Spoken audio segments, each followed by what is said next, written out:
Now, in this discussion regarding the anti-terrorism bill, there was also another piece of legislation that was highlighted as a cause for concern. It's the online safety bill. Very vague name as well, online safety. It's probably two words that you shouldn't quite use in the same sentence. But Bhavani, could you just give us a breakdown of what this really means? What does this entail to the general public of Sri Lanka? First of all, Shalin, I think the title needs to be questioned as to what does online safety mean. And if you look at the bill, there are questions as to whether it's actually safety or restrictions or repression that is being. How about the preamble, Bhavani? Does it do justice by the act? I don't think anything does justice in this piece of paper.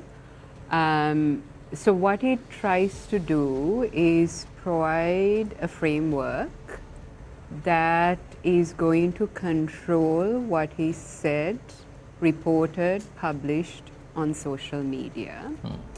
And it's the most alarming thing is that the power to decide, the power to implement this is going to be with a commission of 5 members.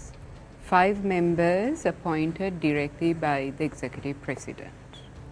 Now, when you look at the other commissions that are in existence, that while there are problems in the process, at least it's not one individual deciding who gets appointed. Here it's one individual. There's no constitutional council. So that in itself is a problem.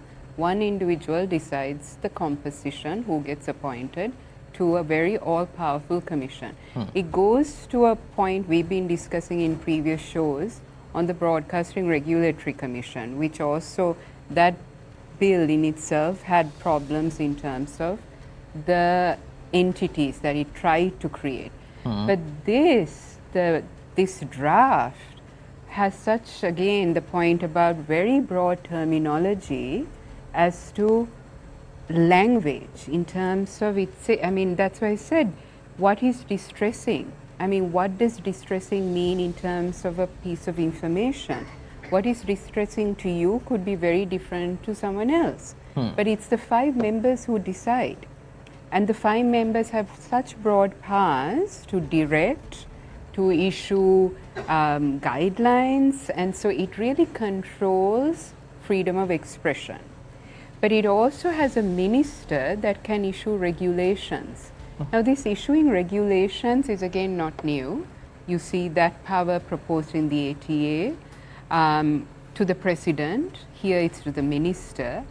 And what we need to realize is it's not a hypothetical power in terms of issuing regulations.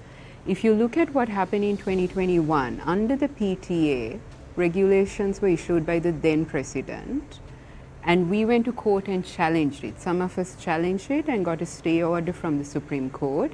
Those regulations were trying to implement a rehabilitation program that was trying to bypass the judiciary.